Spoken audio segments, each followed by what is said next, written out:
글로벌 이슈에서는 이란과 이스라엘 사이에서 벌어지는 그림자 전쟁 언제 어떻게 시작됐고 이 가자 전쟁의 확전으로 이어지게 될지 전망해 보겠습니다. 4월 9일 화요일 KBS 1라디오 신성원의 오늘 세계는 시작합니다.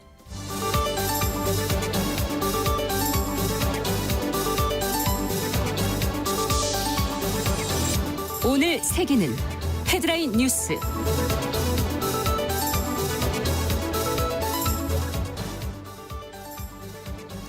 유럽 최대 원전인 자포리자 원전이 우크라이나 드론 공격을 받았습니다. 자포리자 원전 관계자들은 현지 시각으로 7일 원전 6호기를 포함한 시설 일부가 우크라이나 군용 드론의 공격을 받았다고 밝혔습니다. 발전소 측은 심각한 피해나 사상자는 발생하지 않았으며 공습 이후 발전소의 방사능 수치도 정상이었다고 설명했습니다. 유럽 최대 원자력 발전소인 자포리자 원전은 러시아가 2022년 우크라이나 전쟁을 시작한 이후 원전을 통제하고 있습니다.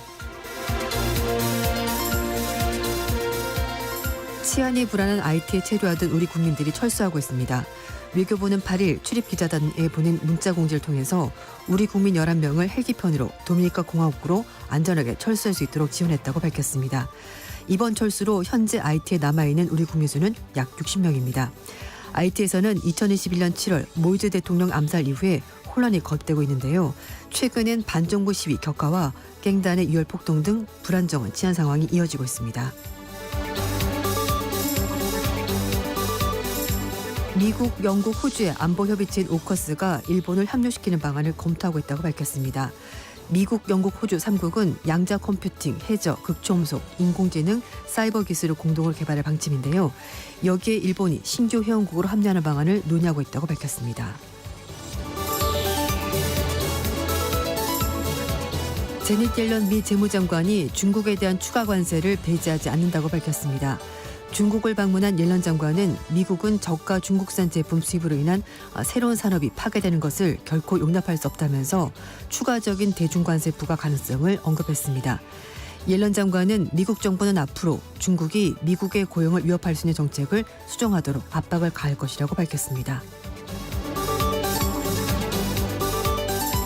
미 연방의회가 소비자 통제권을 강화한 개인정보보호법을 추진합니다. 이 법안은 구글, 메타, 틱톡 등 빅테크 회사들의 무분별한 개인정보 수집 및 활용을 통제하는 내용을 강화한 법안인데요. 핵심은 소비자들이 자신의 데이터를 직접 관리할 수 있도록 하는 권한을 강화한 것입니다.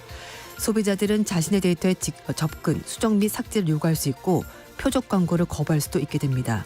또한 피해를 봤을 때 기업에 소송을 제기할 수도 있습니다.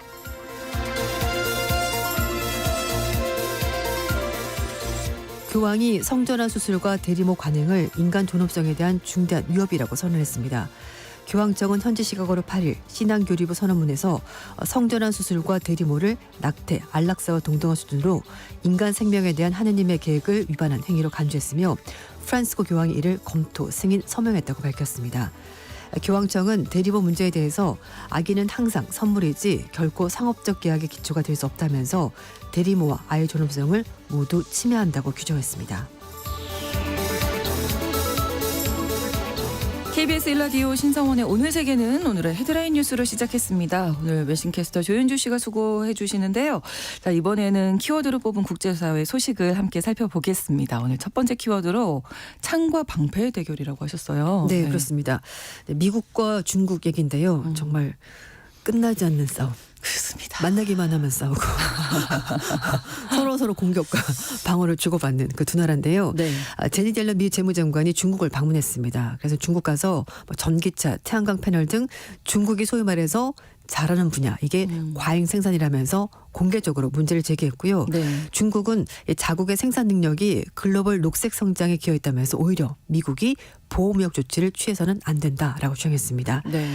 옐런 장관은 2000년대 초에 차이나 쇼크를 언급하면서 당시의 중국산 수입품의 홍수 때문에 미국 제조업 일자리가 무려 200만 개 사라졌다면서 그런 실수 다시는 반복하지 않겠다라고 얘기를 하고 있습니다. 10년 전에 중국 정부가 막대한 보조금을 주면서 저가 중국 철강 제품이 세계 시장에 넘쳐났고 그러면서 전 세계와 미국 산업계가 황폐화된 거다라고 정했습니다. 네. 그러면서 바이든 대통령과 자신은 절대 그런 일이 반복되는 것을 허용하지 않겠다라고 밝혔습니다. 옐런 장관은 전 세계 시장이 인위적으로 싼 중국산 제품으로 넘쳐나면서 미국과 다른 외국 기업들의 생존 가능성이 점점 줄어들고 있다고 시장을 판단했습니다. 중국이 어떤 반응이었을까요? 네, 라오민 중국 재정부 부부장, 이제 우리 치면 차관이 되는데요. 네.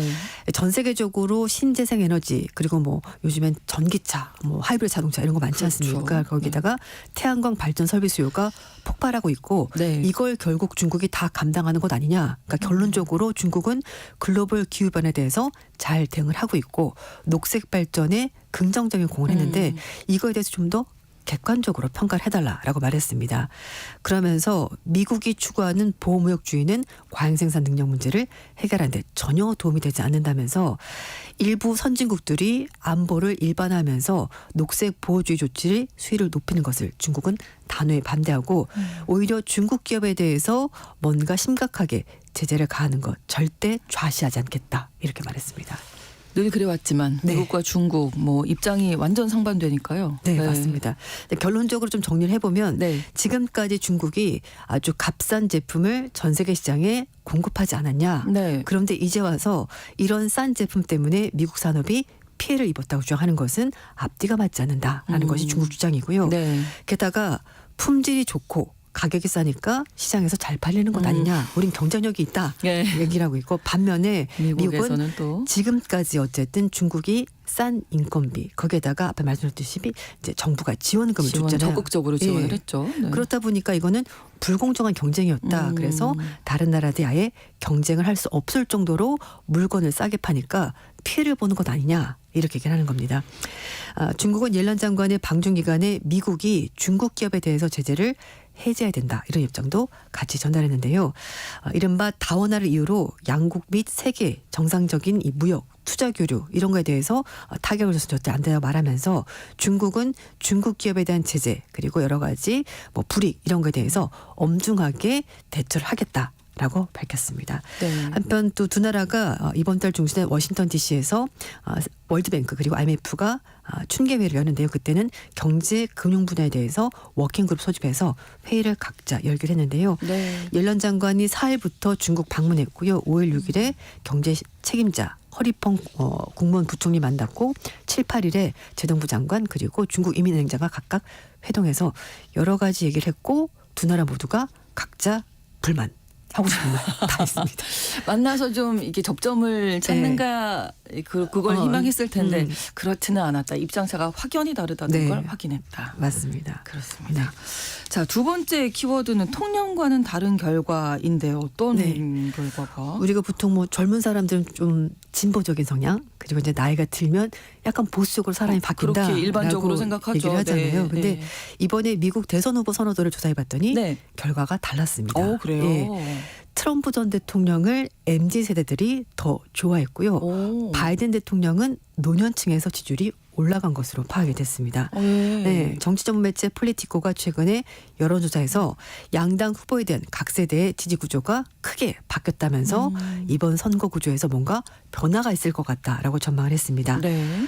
블룸버그 통신과 모닝 컨설턴트가 공동으로 진행한 여론조사를 보면 경합주에 있는 18세부터 34세 유권자 중에서 47%가 트럼프 전 대통령 지지한다라고 대답했고요. 반면에 나는 바이든 대통령 지지합니다라는 대답이 40%에 불과했습니다. 그러니까 뭐 비슷한 애라고 하시겠습니다만 사실 젊은 층은 민주당, 약간 나이가 있으면 공화당 이런 식의 공식이 그렇죠. 있었는데 예. 이게 약간 바뀐 겁니다. 블룸버그 통신에서는 대선을 앞두고 2020년보다 30세 미만에서 경제에 대한 비관론이 더 크게 증가했는데 이유는 주택 비용이 워낙 올라가고 물가가 올라가다 보니까 상대적으로 자산이 적은 젊은 세대가 지금 정부에 대해서 불만이 많은 것 같다. 이렇게 해석을 했습니다. 그러니까 젊은 세대들이 기성세대에 대해 상대적으로 박탈감을 느끼고 있다. 네. 뭐 이렇게 해석해 볼 수도 있겠네요. 네, 맞습니다.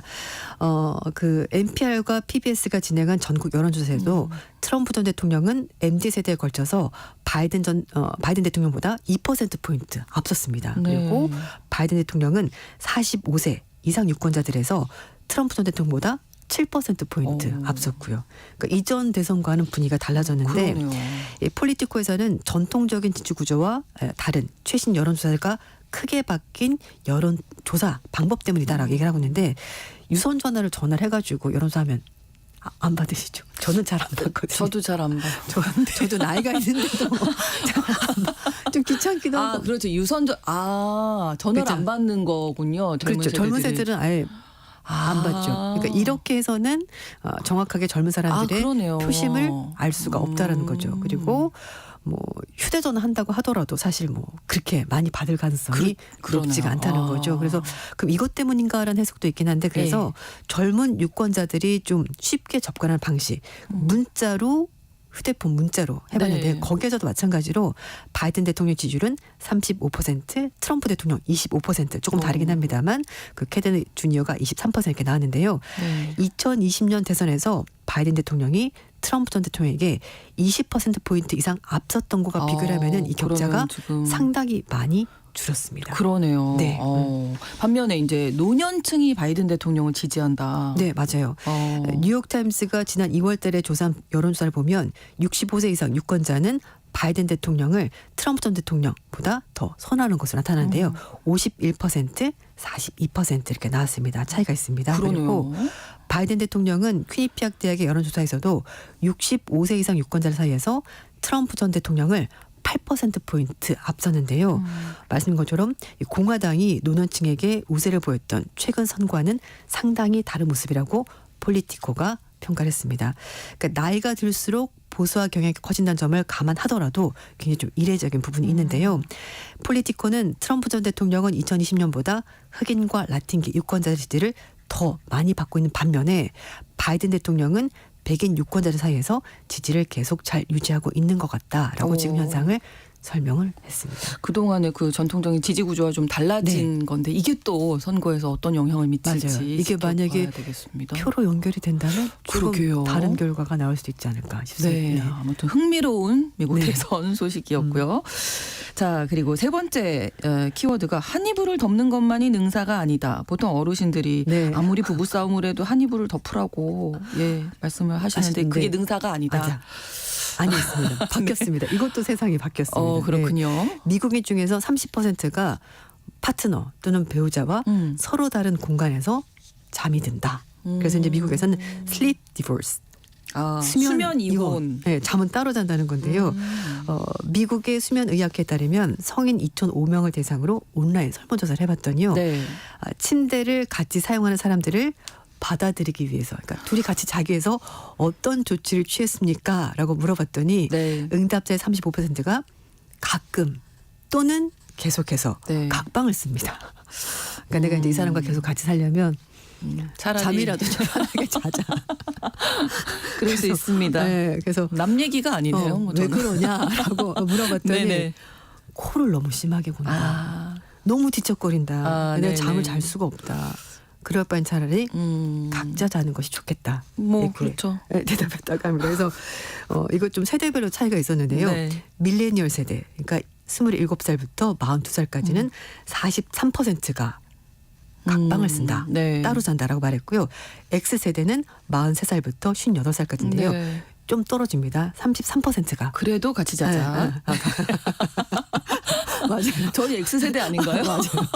그래도 예. 그 Z세대 예. 18세부터 26세는 28%가 그렇다. 이렇게 하고요. 네. 베이비붐 세대 59세부터 76세까지는 22%만 각방을 쓴다. 이렇게 말했고요. 네. 성별로 봤을 때는 남성이 45%, 예. 여성이 25%가 각각 다른 곳에서 잠을 청한다라고 대답했습니다. 그리고 이것도 참 다릅니다. 미국 남성 중에서 55%는 항상 또는 자주 푹 잤다고 느낀다. 본인은 괜찮은 겁니다. 근데 상대방 여성은 30%만 못 주무신 거죠. 잘 예. 잤다. 계속 웃음이 나죠. 이 뉴스가. 그리고 피곤한 거죠. 예. 그렇죠. 네. 31% 여성은 네. 일어났을 때 피곤하다. 왜 그랬냐라고 물어봤더니 배우자가 너무 코를 골았다. 그러니까 잠을 못 잤다. 이렇게 대답했습니다. 네, 전문가들은 이 뭐 수면 이혼이라고 하셨는데 네. 이 부분에 대해서 어떻게 보고 계신가요? 네, 뭐 꼭 뭐 이혼한 단어까지 써야 되나 싶기도 그러니까요. 합니다만 이혼이 어째- 들어가서 조금. 예. 근데 영어 단어라서 그렇게 표현을 한 거고요. 네. 일단 잠을 각자 방에서 잘 자면 수면의 질이 올라가고 건강 개선 효과가 있다라고 그렇죠. 미국의 수면학회 측에서 보고 있고요. 그래서 일단 잘 자는 것이 같이 자는 것보다는 좀 더 중요하다. 중요하죠. 건강을 위해서도. 네. 그리고 네. 잘 자면 건강 상태가 좋고 컨디션이 좋기 때문에 예. 상대방과도 좀 더 친절하게 그렇죠. 갈등이 좀 덜할걸요 맞아요. 아마. 짜증이 덜 난다는 거죠. 맞습니다. 그래서 관계도 개선할 수 있다라고 그렇죠. 정말 그렇죠. 얘기하고 있습니다. 예. 그래서 그 이불을 공유하는 것, 더 나은 수면을 위한 모든 커플의 가이드라는 책을 쓴 수면 전문가 얘기는요. 아, 이런 책도 있어요. 네. 1960년대에 와서는 서로 다른 침실을 쓰는 것을 두고 사람이 식었다. 부부관계도 안 하냐? 네. 약간 이렇게 낙인 찍는 현상이 있는 건데 사실은 그렇지가 않다라는 거죠. 그렇죠. 스탠퍼드 수면의학센터의 관계자는 원만한 수면을 하게 되면 네. 사실 이게 좀 훨씬 더 부부관계 개선하는데 도움이 되고 또 친밀감을 높여주는데 도움이 되니까 이거는 네. 좀 각자 상황에 맞게 고려 한번 그렇습니다. 해봐라 이렇게 예. 얘기를 하는 겁니다. 그러니까 여기서 포인트는 이제 푹 자는 게 중요하다. 네. 굳이 한 이불 덮고 잠 뒤척이고 이럴 필요 없다. 그리고 이제 예. 만약에 각자 방으로 가면 예. 상대방이 좀 섭섭할 수 있잖아요. 예, 그래서 한번 꼭 안아준다든지 잘 자 이렇게 친절하게 아이들 재우듯이 아침에 알겠습니다. 만나 이렇게 하고 예, 그게 될까 모르겠네요. 혹시 섭섭할 수 있으니까. 아, 알겠습니다. 네. 자, 다음 키워드로 넘어가지요. Made with AI.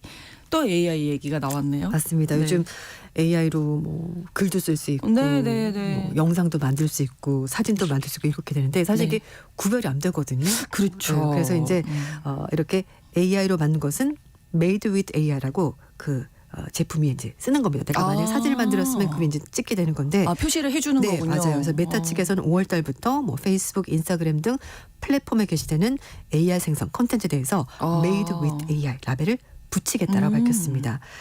일단 메타는 AI 이미지를 색별하는 업계 표준 방식을 기준해서 AI 이미지를 감지했을 때 또 이용자가 AI 생성 컨텐츠를 올릴 때도 AI로 만들었습니다 라벨을 붙일 계획을 하는데요. 네. 처음에는 삭제했어요. 이게 진짜 AI로 만든 건지 사람이 자기가 만든 건지 알 수가 없어서 삭제를 했는데 이제는 삭제하지 않고 대신 라벨을 붙여서 좀 더 정확하게 사람들이 알아볼 수 있도록 한 건데 이 언론의 자유를 불필요하게 제한하는 것은 위험하다라고 말하면서 이제 감독위원회 측에서 권고가 나와서 거기에 따라서 이렇게 라벨을 붙이기로 한 거고요.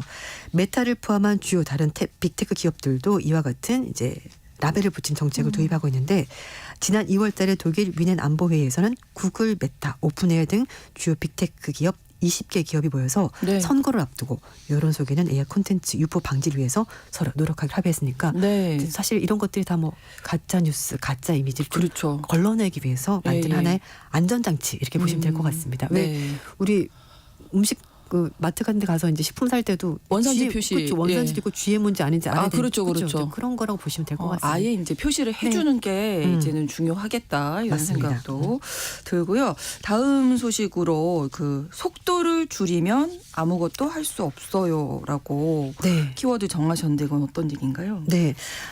작년에 역대 가장 많은 나이로 미국의 63개 국립공원을 전부 다 돌아본 할머니가 있는데요. 와. 조이 할머니인데 네. 이 할머니 나이가 94살이고 이제는 와, 손주와 함께 대단하십니다. 세계 일주를 한다고 합니다. 예. 네. 조이 라이언 할머니인데 올해 나이가 94살 그리고 손자인 브래드 라이언이 42살인데 지금 세계 곳곳을 이미 여행을 시작을 했습니다. 네. 시작은 2015년에 시작이 되는데요. 네. 부모님이 이혼하면서 한동안 할머니를 보지 못했던 이 손자 브래드가 오랜만에 할머니 찾아가서 나 여행을 한번 해봤으면 좋겠어요 라고 이제 할머니 얘기를 했더니 네. 할머니가 또 생각해보니까 할머니가 좀 나이가 많으신데 한 번도 여행을 가지 못했다는 얘기를 들은 거예요. 그래서 그러면 할머니와 함께 여행을 한번 가볼까라는 생각을 하게 됐고 할머니가 한 얘기를 한 것이 할아버지 돌아가기 전에 플로리다 인근에 드라이브 몇 번 간 게 할머니 여행의 전부였다고 평생을 걸쳐서. 네네. 그래서 이제 그러면 할아버지도 이제 안 계시니까 예. 손주인 브래드가 할머니 저랑 같이 가요. 라고 해서 이제 멋지네요. 여행을 네. 하게 된 건데 처음부터 멀리 갈 수 없으니까 네. 우리 지금 이제 국내 가까운 여행을 거. 시작을 하게 된 거죠. 그래서 네. 처음에 그레이트 스모키 마운틴스 국립공원을 먼저 가게 됐는데 네. 그때 마침 손주인 브래드가 학업에 지쳐가지고 뭔가 좀 쉬고 싶었다고요. 그래서 아주 기특하게도 할머니와 함께 85살 할머니 65대 여행을 시작하게 됐고요. 그래서 63개 국립공원을 모두 여행을 하면서 무려 대단합니다. 8년의 시간이 걸렸습니다. 그래서 네. 이걸 다 하고 나서는 이제 밖으로 나가도 되겠어. 음. 이제 해외여행을 하게 된 건데요. 네. 그래서 조이 할머니와 브래드가 아시아, 아프리카, 유럽, 남극, 오세아니아 등 전 세계 7대륙을 다 방문하는 것이 현재 목표라고 하는데요. 네. 2022년 생애 첫 여권을 발급받았고 작년까지 캐나다, 케냐 방문했고 올해는 에콰도르, 칠레를 간다고 합니다. 이거는 할머니가 남긴 말인데요. 네. 내가 남은 시간이 많지 않으니 일단 뛰어들어야 된다. 속도를 줄이면 아무것도 할 수 없다. 이렇게 할머니가 예. 말했다고 합니다. 속도를 줄이면 아무것도 할 수 없다. 우리도 좀 기억을 네. 해야 할 것 같네요. 뭐 그렇죠. 쉽게 포기하게 되는데. 그렇죠. 네. 괜히 뭐 아유 이 나이에 뭘 그러니까요. 맞아요. 그런 근데 할머니 얘기 들으니까 그래 이 나이에도 뭘 하는 거지? 그럼요. 네, 이런 예. 생각이 드네요. 2022년에 생애 첫 여권을 받으셨을 때 마음이 어떠셨을지 너무 설레셨을 것 같은데 맞습니다. 그런 모습도 좀 그려지는 것 같습니다. 오늘의 헤드라인 뉴스와 키워드까지 외신캐스터 조윤주 씨와 함께 이야기 나눴습니다. 오늘도 고맙습니다. 네, 감사합니다. KBS 1라디오 신성원의 오늘 세계는 1부 마무리하겠습니다. 11시 30분부터 일부 지역에서 해당 지역 방송 보내드리고요. 노래 한 곡 전해드립니다. 라무 레바겟 바히 스텔라장이 부릅니다.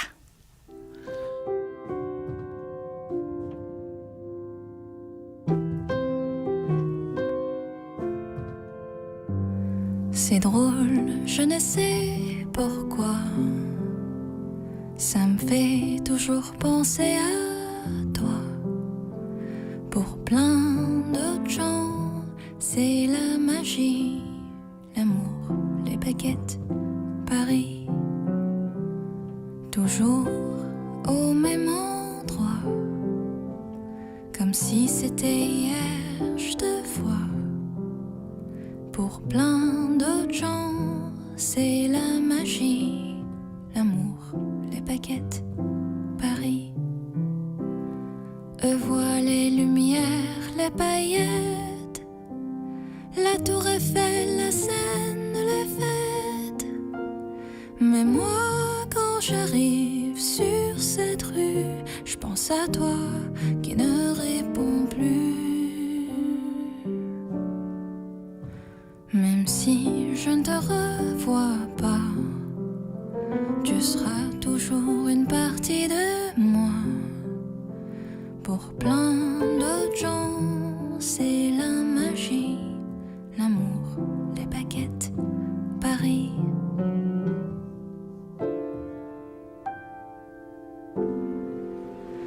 Les fous rires sur ces marches résonnent dans ma mémoire. Je les emporte là où je pars. Eux voient les lumières, les paillettes, la tour Eiffel, la Seine, les fêtes. Mais moi, quand j'arrive sur cette rue, je pense à toi qui ne réponds plus. Pour moi, ce n'est pas juste une ville, c'est l'histoire de nos... 지금 시각은 11시 30분입니다. KBS Ladies and gentlemen. 국제사회의 다양한 뉴스를 한눈에 KBS 1라디오 신성원의 오늘 세계는 세계를 바로 보는 최소한의 투자입니다.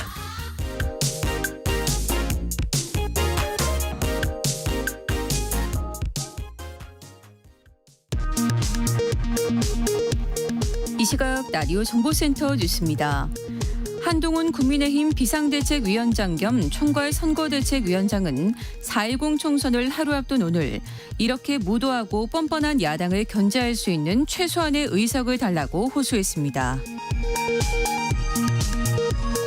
더불어민주당 이재명 대표는 총선 전날인 오늘 대장동 재판에 출석하면서 윤석열 정부는 잡으라는 물건은 못 잡고 정적과 반대 세력만 때려잡고 있다고 주장했습니다.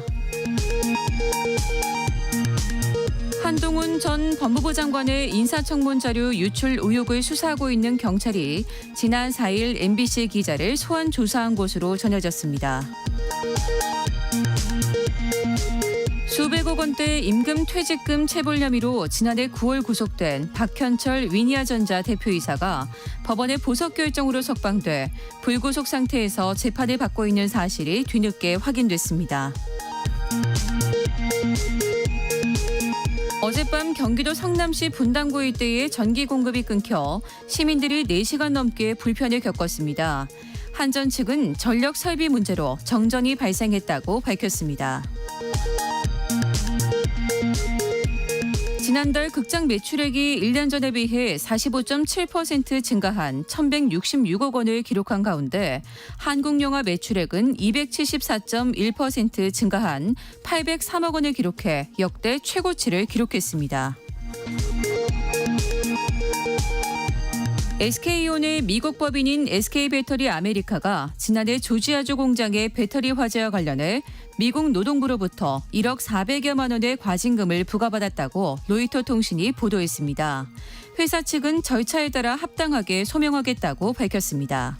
지금까지 라디오 정보센터 뉴스 정한나였습니다.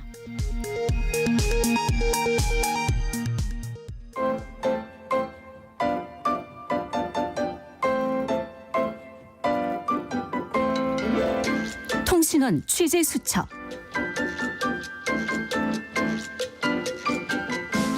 통신원 취재 수첩 오늘은 프랑스 파리 김선영 통신원 연결하겠습니다. 안녕하세요.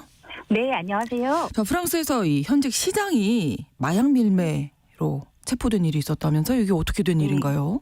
네, 4월 7일 일요일 프랑스 디종시 근처 아발롱시에서는 네. 현직 시장과 두 남자 형제들이 마약 소지 및 밀매로 경찰 헌병대에 체포된 충격적인 소식이 있었는데요. 예. 시작의 자택에서 마약이 무려 70g이나 발견되어 체포되었습니다. 예. 한 약국에서 프레파라트리스라는 약사 보조 직원으로 일했던 시장은 2021년 아발론 시장으로 선출됐고 전 사회당의 지역 의원 고무인 역도 맡은 자밀라 합사오이라는 46세 여성입니다.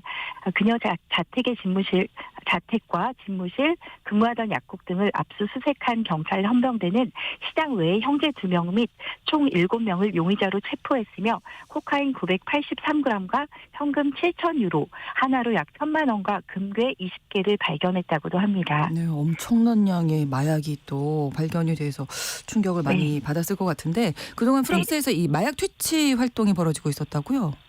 예, 그렇습니다. 이번 작전도 마약 밀매에 대한 예비조사의 일환으로 명령이 내려졌던 건에 따른 성과로 지난달에도 엠마뉴엘 마크롱 대통령은 막세이유를 방문하고 XXL 규모의 대대적 마약 단속 및 근절을 선포한 뒤 다양한 마약 퇴치 활동을 시작했습니다. 네. XXL 클린스페이스라고 불리는 퇴치 작전은 프랑스 전역의 마약 거래책 해체를 목표로 하고 있는데요. 네. 사실상 단속의 최우선 타깃은 마약 밀매로도 악명이 높았던 시장의 형제 중 한 명이었다는 이야기도 돕니다. 아발롱에서는 75명의 헌병과 마약 탐지견이 이 작전에 참여하고 있으며 이는 시장의 자택만을 겨냥한 것은 아니라고 합니다. 아무쪼록 이번 일을 계기로 마약 근절이 꼭 이뤄지길 기대해 봅니다. 네. 한편으로 그 이웃 나라죠. 독일에서 대마초가 합법화됐잖아요. 프랑스에서의 반응은 어떻습니까? 예, 프랑스는 독일처럼 대마초를 합법화하지는 않지만 이미 흡연자들은 섞어서 피는 이들도 종종 있고 경찰 단속에 걸려도 그냥 훈방 조치가 되기 일쑤였습니다. 네. 이 주제 관련 경찰 및 일반 시민들의 목소리를 들어봤는데요. 네. 대마 합법화가 이루어지면 사람들이 나태하고 게을러지며 대소변 등을 아무데나 가리지 않고 하는 등 더러운 행동도 많이 하게 되고 사회 규범도 어지럽혀서 합법화에 반대한다는 의견이 많이 있습니다. 벨기에 등 이웃 나라에서 드나드는 기차나 고속버스 등도 혹시 판매책들이 있지 않은지 올 초부터 크게 단속을 강화하는 분위기가 많이 느껴져서 네. 목표대로 마약 창정국으로 거듭나는 소식을 전할 날이 빨리 왔으면 좋겠습니다. 그렇습니다. 또 한 가지 소식 준비하셨는데 프랑스에서 대대적인 노동개혁을 추진한다면서요? 네네. 네. 큰 골자는 바로 실업수당의 수급 기간 축소인데요. 네. 기존의 18개월을 12개월로 줄이겠다는 내용이며 수급 요건도 강화할 방침입니다. 정부가 기대하는 긍정적 효과는 실업수당 수급 기간이 단축되는 만큼 노동시장이 실업률도 낮추고 일터로 빨리 돌아가게 하는 조치라는 점입니다. 코비드 시기에 급격히 늘어난 재정 적자를 감축하기 위한 조치라는 분석도 있으며 에마누엘 마크롱 프랑스 대통령이 유럽연합 의회 선거를 2개월 앞두고 강수를 던졌다는 평가도 있습니다. 가브리엘 아딸 프랑스 총리는 주변에서 실업수당 때문에 노동시장이 경직된 탓에 재취업 어렵다는 이야기를 많이 들었고 완전 고용 목표를 달성하기 위해 더 많은 프랑스 국민이 일할 필요가 있다. 실업수당 제도를 개편하는 것도 실업자가 공격받는 것이 아니라 더 많은 국민들이 일터로 돌아갈 수 있도록 시스템을 정비하는 취지라고 언급했습니다. 참고로 프랑스는 53세 이하 실업자에게 최대 18개월간 실업급여가 지급되고 있습니다. 또 실업률 9%가 넘어 일자리가 부족한 경우 지급하고 기간을 6개월 연장할 수 있으며 54세까지 근로자 경우 최대 23개월간 실업급여를 보장받고 6개월에서 8개월 더 연장할 수도 있습니다. 55세 이상 근로자는 기본 보장이 최대 7개월이지만 이후 9개월을 추가할 수 있습니다. 그렇군요. 근데 이제 이렇게 노동 개혁을 추진한다 하면 노조 측 반발이 뭐 만만치 않겠습니다. 네, 프랑스 노조 측은 즉각 반발했습니다. 드니 그라브유 노동 총연맹 위원장은 실업자에 대한 공격으로 받아들여진다고 비판했고 마릴리즈 레옹 민주 프랑스 노동연맹 사무처장도 실업수당 제도가 정부 예산 조정을 위한 수단이 될 수 없다고 반박했습니다. 마크롱 대통령은 2017년 대통령 취임 후 노동개혁에 주력했는데요. 앞서 2015년 이전 정부에서 경제산업장관을 지낼 때도 마크롱법을 추진하며 기업 규제와 해고 규정을 완화한 바 있습니다. 대통령에 당선된 직후도 완전 고용을 강조하며 노동개혁을 강조해왔고 취임 직후 해고 요건을 완화했습니다. 신고 채용을 하는 조건으로 기존 고임금 인력에 대한 해고를 허용하는 것이 핵심 내용인데 부당 해고 시 지급하는 해고 배상금에 대한 상한선도 그었습니다. 또 기업 단위 임금 단체 협상이 우선시 될 수 있게 노동법을 개정하고 2021년에는 실업수당 수급 요건을 강화하고 산정 방식을 개정했습니다. 이런 노동개혁의 결실은 긍정적이었고 프랑스 노동시장에 외국 기업의 투자 급증하여 2018년 1월 미국 메타, 페이스북, 구글 등 정보기술 업체는 연구개발센터를 건립을 포함해 2023년까지 35억 유로가량을 투자했고 일본 토요타도 3억 유로가량을 프랑스에 투자하는 결실을 얻었습니다. 고용률은 늘었고 실업률은 줄었는데요. 마크롱 정부가 출범하기 전 10%를 웃돌던 실업률은 작년 말 7.5%로 내렸고 이는 2008년 이후 최저입니다. 64% 머물던 고용률은 지난해 68.6%를 기록했습니다. 그럼에도 불구하고 이번 노동개혁은 정치적 리스크가 크다는 분석이 있는데요. 다가오는 6월 EU 의회 선거를 앞두고 복지 정책을 축소할 경우에 프랑스 유권자들에게 외면받을 가능성도 있다는 사실 때문입니다. 그래서 아딸 총리는 대신 긴축 재정을 위해서 중산층에 대한 세율을 높이지 않을 것이라 했으며 중산층에 대한 세금을 비롯해 법인세도 인상하지 않을 것이고 향후 3년간 프랑스의 재정 적자를 GDP 3% 미만으로 낮출 아이디어가 있다면 적극 수용할 것을 언급하기도 했습니다. 네, 오늘 소식 여기까지 듣겠습니다. 고맙습니다. 네, 감사합니다. 프랑스 파리에서 김선영 통신원이었습니다.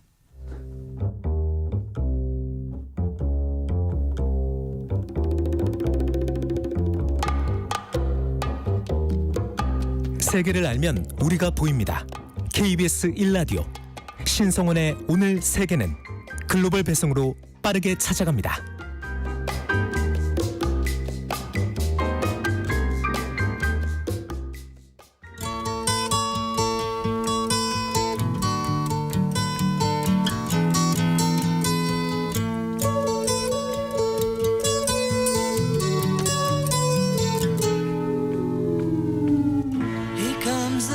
팔레스타인 무장정파 하마스와 이스라엘 사이의 전쟁이 지난 7일로 6개월을 넘겼습니다. 이렇게 가자 전쟁이 여전히 진행되고 있는 가운데 이스라엘과 이란의 대결이 역시 고조되면서 가자 전쟁이 주변국으로 확산할 우려가 그 어느 때보다 높아지고 있는 상황인데요.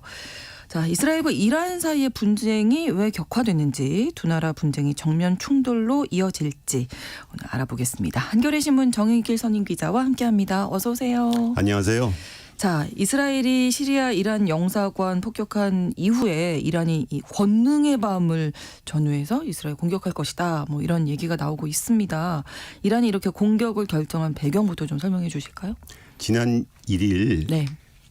이스라엘이 미사일로 시리아의 다마스쿠스에 있는 이란 영사관을 폭격했습니다. 네. 대여섯 발의 미사일이 날아와서 이란 혁명수비대 사령관 등 8명의 이란 혁명수비대 고위 장교가 숨졌습니다. 당연히 이란은 보복을 다짐하고 있고 이스라엘은 보복하면 대응하겠다 말하고 있습니다. 예, 혁명수비대 간부라고 하면 뭐 영향력 있는 인물이었겠어요? 이란의 혁명수비대는 이란에서 혁명을 수호하는 최정예 부대입니다. 그중에서 쿠두스군이라는 부대가 있습니다. 쿠두스군. 네, 네. 쿠두스군은 회의에서 이란의 지원 세력들을 갖다가 도와주는 부대들입니다. 네. 즉 혁명수비대의 해외 공작을 하는 부대라고 할 수 있죠. 그 쿠두스군 사령관 중에 한 명인 모하마드 레자 자헤디 준장 그리고 그 부지휘관인 모하마드 마디 라지 라이미 준장이 사망했다고 합니다. 이스라엘은 쿠두스군이 그 친이란 무장 세력을 지원해서 자신들을 공격하기 때문에 이렇게 보복한 거죠. 아, 그렇군요. 자, 사실은 이게 그 영사관, 외교 공관인데 이런 곳을 공격한다는 게 국제법상으로도 안 되는 거잖아요, 원래는. 이스라엘과 이란은 현재 공식적으로 교전 국가가 아닙니다. 그렇죠. 네, 네. 그리고 설사 교전 국가라 하더라도 해도 안 되는 거죠. 상대방의 외교 공간을 공격하는 것은 국제법적으로 위반입니다. 네. 더구나 시리아라고는 제3국에 있는 이란 영사관을 때린 겁니다. 상당히 국제법 위반이 강도가 심한 거죠. 그렇죠. 가자 지구에서 이렇게 하마스와 전쟁을 하고 있는 상황인 이스라엘이 왜 이란의 영사관을 공격을 했을까? 이 부분이 이제 많이들 궁금하실 텐데 이란과 이스라엘 사이에 계속됐던 그림자 전쟁이 배경이라고 하더라고요. 이 그림자 전쟁이 뭔지 먼저 좀 설명해 주세요. 그림자 전쟁은 영어로 섀도우워라고 하는데 네. 선전포고나 직접적인 교전을 하지 않고 네. 은밀하게 상대방을 공격하는 걸 말하는 거죠. 주로 사이버 공격, 과학자 등 요인 암살, 외계관 테러, 무인기 공격 등으로 이런 그림자 전쟁을 수행하고 있죠. 네. 적국의 영토뿐만 아니라 그 주변 국가에 있는 동맹 세력들도 공격합니다. 네. 그러니까 이란과 이스라엘의 정보기관인 모사드와 모이스 간의 첩보미 테러 전쟁이 대표적인 사례입니다. 현재 벌어지고 있는. 그렇군요. 그러면 이스라엘과 이란 사이에 있는 이런 그림자 전쟁이 언제 시작된 건가요? 본격적으로는 1982년 네. 이스라엘이 레바논을 침공했을 때부터 이 두 나라의 그림자 전쟁은 시작됐습니다. 오래됐네요. 네. 그러면. 그 양국의 대응이 좀 대조적입니다. 네. 이스라엘은 이란을 직접적으로 타격하고 요인을 암살하고 시설물을 파괴하는 사보타지 공작을 벌입니다. 네. 주로. 근데 이에 반해서 이란은 이스라엘 이런 공격에 대해서 직접적인 대응을 자제하고 있습니다. 그 대신에 네. 그 이란을 공격하는 이스라엘을 공격하는 그 무장 세력들을 지원하고 도와주고 있습니다. 네. 즉 헤즈볼라, 하마스, 후티 반군은 이런 친무장 세력들을 지원해서 이스라엘을 공격하게 하는 거죠. 예, 그러니까 헤즈볼라, 하마스, 후티 반군 최근 뉴스에서 정말 자주 보게 되는 이름들인데 이란은 이렇게 대리 세력을 통해서 공격을 하고 이스라엘은 아예 그냥 직접적인 공격을 하는 거잖아요. 그렇습니다. 어떤 사례들이 있을까요? 실례합니다. 네. 이란은 1979년 이슬람 혁명 때 이슬람 혁명을 하고 나서 현재 팔레스타인 자치정부의 기원인 팔레스타인 해방기구에 대한 전폭적인 지지를 표명했습니다. 네. 이란의 이런 지원을 놓고서 팔레스타인 해방기구가 레바논에서 이스라엘 북부를 공격했습니다. 이스라엘이 이 때문에 이스라엘은 그 팔레스타인 해방기구를 갖다가 제거하기 위해서 레바논을 침공했습니다. 그것이 1982년 레바논 전쟁입니다. 네. 이 레바논 전쟁 와중에서 이란의 지원을 받는 헤즈볼라라는 무장 정패가 성장을 해서 지금까지 이란과 이스라엘과 교전하고 있습니다. 그러네요. 이스라엘은 특히 2010년에 이란 내에서 핵 개발 과학자들을 대여섯 명이나 암살했습니다. 또 스톡스넷이라고 하는 컴퓨터 바이러스를 뿌려가지고 네. 이란 핵시설에 심어서 나탄즈 핵 우라늄 농축 시설도 불능화했습니다. 2010년 내내 이런 요인 암살, 시설 파괴 등 공작을 벌이다가 2010년대 후반 들어서 시리아 이라크 내에서 내전이 일어났습니다. 그래서 그곳에 있던 친이란 무장 세력들이 있었는데 네. 그 친이란 무장 세력들을 갖다가 공격하고 암살하고 타격해 왔습니다. 그렇군요. 그러면 지금 벌어지고 있는 이스라엘과 팔레스타인 무장정파 이 하마스 사이의 전쟁도 그림자 전쟁의 뭐 일부다. 그게 발전된 거다. 뭐 이렇게 볼 수 있을까요? 이스라엘 입장에서는 네. 가자 전쟁도 이란과의 대결, 이란과의 전쟁의 일환으로 보는 경향이 있습니다. 왜냐하면은 네. 그 직접 교전 상태인 하마스가 이란을 지원을 받고 있고 그렇죠. 또 자기를 갖다 현재 공격하고 있는 헤즈볼라도 이란의 지원을 받고 있습니다. 그래서 이스라엘은 이란을 갖다가 자신들의 입장에서는 제일 주적으로 설정하고 있습니다. 이란을 격퇴해야만이 자신들에 대한 안보 위협이 제거될 수 있다고 판단하고 있는 거죠. 네. 이란 역시 중동에서 시리아의 아사드 정권, 네. 레바논의 헤즈볼라, 팔레스타인의 하마스로 이어지는 시아파 연대를 이끌고 있습니다. 그 하마스는 원래 수니파인데 수니파 아랍 국가들의 지원을 못 받으니까 이란의 지원을 받고 있는 거죠. 이스라엘은 이런 시아파 연대 세력들을 죄송합니다. 제가 네, 목 상태가 지금 좋지 않으시죠? 요즘에 공기가 네. 좋지 않아 갖고. 네. 그래서 이런 시아파 연대 세력들을 오래전부터 공격해 왔습니다. 왜냐하면은 이 시아파 연대 세력들이 시리아와 이라크에서 세력을 확장하고 있다고 보기 때문이죠. 그 세력이 확장되면 자신들을 공격할 거라고 생각하는 거죠. 네. 그래서 이런 그 시리아 이라크 내 친이란 무장 세력들을 공격하고 이란 본토 내에 있는 시설과 요인들을 갖다 직접 타격하고 있습니다. 네. 그러니까 이스라엘과 이란이 서로가 제일 주적이다 이렇게 보고 어떻게 보면 전쟁을 하는 그렇죠. 건데. 직접적인 충돌은 피하면서 서로를 공격하는 그림자 전쟁 혹은 대리 세력 프락시오라 하는데 대리 세력 전쟁을 벌이고 있는 거죠. 그렇군요. 이란은 근데 사실 그동안 뭐 이스라엘하고 직접적으로 충돌하지는 않았었잖아요. 이란은 이스라엘의 이런 공격에 대해서 네. 같은 차원의 맞대응은 비교적 안 하고 있습니다. 그런데 못하는 것일 수도 있습니다. 이스라엘에 비해서 그런 사보타지 공격 능력이 좀 떨어지는 측면도 있죠. 대신에 이란은 아까도 말했지만은 헤즈볼라나 하마스, 후티 방분 이런 세력들을 지원해서 이스라엘을 공격하게 합니다. 그런데 네. 대차 대조표를 보면은 사실은 이란이 이 친이란 무장 세력과 상시적으로 전쟁을 벌인 게 비용이 훨씬 크죠. 그렇죠. 직접 이게 전쟁이 좋다고 할 수는 없지만. 네. 비용이 이스라엘은 훨씬 큰 비용을 치르고 있습니다. 그 때문에 이란은 악착같이 이란에 대해서 그런 그림자 전쟁, 그러니까 요인 암살, 시설 파괴 등을 벌이고 하면서 보복하고 있는 거죠. 그렇군요. 근데 이게 이스라엘하고 이란이 어떻게 이렇게 주적 관계가 됐을까요? 이란 이스라엘의 대결 기원은 1979년 이란에서 이슬람 혁명이 나서부터 시작됐습니다. 예. 이슬람 혁명에 성공한 이란은 이슬람법을 우선하는 이슬람 통치 체제를 구축하고 이슬람주의 전파에 나섰습니다. 네. 이란 입장에서는 이스라엘이 그 이슬람주의 체제를 전복하려는 서방 제국주의의 대리인으로 생각하고 있습니다. 그리고 또 무슬림들을 억압하는 대리인으로 생각하고 있습니다. 네. 중동에서 이스라엘은 애초에 이란이 아닌 이집트 등 주변 수니파 국가들이 주적이었습니다. 그런데 1979년 이란의 이슬람 혁명이 났을 때 이스라엘은 이집트와 수교를 했습니다. 그 네. 이후에 수니파 아랍 국가들 간 관계를 개선해 왔습니다. 한때 반미적인 이라크의 사담 후세인 정권이 주적으로 부상하기도 그렇죠. 했습니다. 네. 그런데 2003년 미국의 이라크 전쟁으로 후세인 정권이 몰락하게 되면서 이란과 이스라엘 대결 구도가 본격적으로 형성된 거죠. 네. 그러면 이란과 이스라엘이 이제 중동에서 서로 이제 세력을 확장하려고 할수록 이제 갈등은 격화되는 거잖아요. 그렇죠. 이란은 이슬람 혁명 뒤 전쟁을 했던 이라크의 사담 후세인 정권이 붕괴고 나서부터 이제 중동에서 본격적으로 영향력을 확장해 왔습니다. 네. 첫째, 아까도 말했지만 시리아의 아사드 정권, 레바논의 헤즈볼라, 네. 팔레스타인의 하마스에 더해서 최근에는 이라크의 시아파 정권 그리고 예멘의 후티 반군까지 또 영향력을 확장해 왔습니다. 네. 사우디아라비아 등 수니파 아랍 국가든 이란의 이런 시아파 연대가 세력을 확장하게 되니까는 위기감을 느끼고 이제 대결해 왔습니다. 예. 여기에 이스라엘이 암묵적으로 가세해서 이란 입장에서는 이스라엘을 더 위험한 적으로 바라보고 있는 거죠. 특히 이제 미국은 도널드 트럼프 행정부 이후에 네. 그 사우디와 이스라엘의 수교를 목표로 하는 아브라함 협정을 추진해 왔습니다.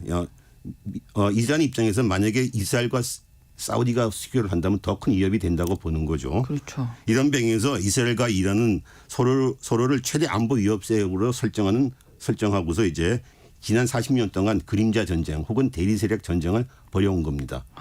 이게 오랜 역사가 있었던 거네요. 지금도 40년 진행 정도 중. 된 역사가 40 이상이 된 그러네요. 역사죠. 예, 그렇다면 이제 이란이 정말로 이제 공격을 감행할지 이 부분이 이제 확전이 될까요? 이 부분이 중요할 것 같습니다. 가자 전쟁 이후에 이스라엘과 이스라엘 주변의 친이란 무장 세력과의 충돌은 이제 상수가 됐습니다. 즉 이스라엘과 헤즈볼라의 교전과 충돌 이거는 어느 정도 상수가 됐습니다. 이번 사건으로 이스라엘 대 주변 친이란 무장 세력대의 충돌이 격화는 되겠지만은 그렇죠. 새로운 차원의 분쟁으로 발전할 거는 조금 두고 봐야 될 것 같습니다. 확전까지는 아니다. 네. 문제는 이제 이스라엘과 이란의 직접적인 충돌입니다. 앞서 말한 대로 이란은 이스라엘의 도발에 대해서 직접적인 대응, 같은 차원의 대응을 해오지 않았습니다. 그렇죠. 지난 2020년 1월 3일 가셈 솔레이마니 혁명수비대 쿠두스군 사령관이 이라크 바그다드 국제공항에서 미국의 드론 공격을 받고 암살당했습니다. 이란은 미국에 대해서 보복하겠다고 위협했고 네. 미국은 보복하면 전면전이다고 또 으름장을 놨습니다. 예. 그런데 며칠 뒤 1월 8일에 실제로 이란이 이라크 내 미군기지 2곳을 공격해서 80명을 죽였다. 우리는 보복을 했다. 이렇게 선언했습니다. 그런데 미국은 이에 대해서 별로 대응을 안 했습니다. 사실상 그 사태로 이제 사태를 마무리 서로 하려고 한 거죠. 네. 일종의 약속 대련을 한 것입니다. 예전에 약속 대련 한번 설명을 해주셨었는데요. 네네네네. 더 이번에- 이상 진행되지는 않았던 거군요. 이번에 이란이 이스라엘을 보복하기 위해서 직접 타격한다고 해도 네. 솔레이마니 사령관 암살 때처럼 아마 상징적인 제스처를 취할 가능성이 높습니다. 네. 물론 이단 최고 지도자 군사 고문이 이스라엘의 해외 주재 대사관 등 더는 안전하지 않다 이렇게 말을 해서 뭐 이스라엘의 외교 공간을 공격할 시사를 했는데 두고 봐야 될 것 같습니다. 네. 그러니까 직접적으로 큰 전쟁으로까지 확전되지는 않을 것이다 이렇게 보시는 거고요. 그렇습니다. 예. 자, 네타냐후 총리가 어제죠. 현지 시간으로 8일 라파 공격 날짜를 정했다. 또 이렇게 얘기를 했는데 어떤 의도로 이런 발언을 했을까요? 전체적으로 좀 전망을 해 주신다면. 이스라엘이 죄송합니다. 며칠 전에 칸 유니스에서 대부분의 병력을 철수했습니다. 가자지구 남부에서. 그렇죠. 네. 이제 왜 철수를 했냐 이제 여러 가지 분석이 있는데 일단 병력들이 너무 피로감이 짙었고 또 하나는 그 철수한 병력을 이제 재충전한 다음에 140만 명의 팔레스타인 난민이 모여 있는 라파우 지역을 공격하기 위한 준비다 이런 분석이 있기는 합니다. 라파우 공격에 대해서는 지금 미국이나 국제사회가 절대적으로 반대를 하고 있는데 이스라엘은 계속 고집을 하고 있습니다. 그런데 라파우 전쟁을 감행할지에 대해서는 좀 더 두고 봐야 될 것 같습니다. 그런데 이스라엘은 지금 가자 전쟁이 6개월 동안 진행되면서 지금 약간 수렁에 빠지고 있는 여론이 좋지 않죠. 있습니다. 네, 국제사회 비난이 직면하고 있고 그렇습니다. 그 타겟책으로 라파우 공격보다는 오히려 이란과의 확전, 이란과의 대결 고조가 노리고 있다는 분석이 있습니다. 즉 이란과 확전하게 되면 미국이나 서방도 자기들 더 계속 지원할 수밖에 없다고 보는 거죠. 비난을 피하면서. 네, 그래서 헤르지 할레비 이스라엘 군 참모총장이 이런 말을 했습니다. 우리는 가까운 곳은 물론이고 먼 곳에서도 이란에 강력하게 대응하는 법을 안다. 이건 무슨 말이냐면 우리가 이란을 본토를 직접 공격할 수도 있다. 이런 말입니다. 만약에 우리한테 보복한다면. 네. 그러니까는 이제 이렇게 으름장을 놓고 있는 거죠. 네. 이란으로서는 네타냐후가 원하는 이런 확전, 말려들고 싶지 않을 것 주변국 같은데요. 확전 이런 데 말려들지 않으려고 하죠. 그래서 다만 아까도 말했지만 헤즈볼라, 후티 반군, 시리아 이라크 내 친이란 무장 세력들을 통해서 이스라엘 때리기 그리고 교란을 더욱 강화할 것입니다. 양국 사이의 그림자 전쟁 그리고 대리 세력 전쟁은 아마 더 강화될 거고 장기간 지속될 것입니다. 예, 언제 좀 끝이 날 수 있을지. 오늘은 글로벌 이슈 시간 중동의 숙적입니다. 이란과 이스라엘의 그림자 전쟁에 대해서 자세히 살펴봤습니다. 정의길 한겨레 신문 선임 기자와 함께했습니다. 오늘도 고맙습니다. 감사합니다. 오늘 방송 마무리하면서 모트나켓의 Can't Take My Eyes Off You 전해드리겠습니다. KBS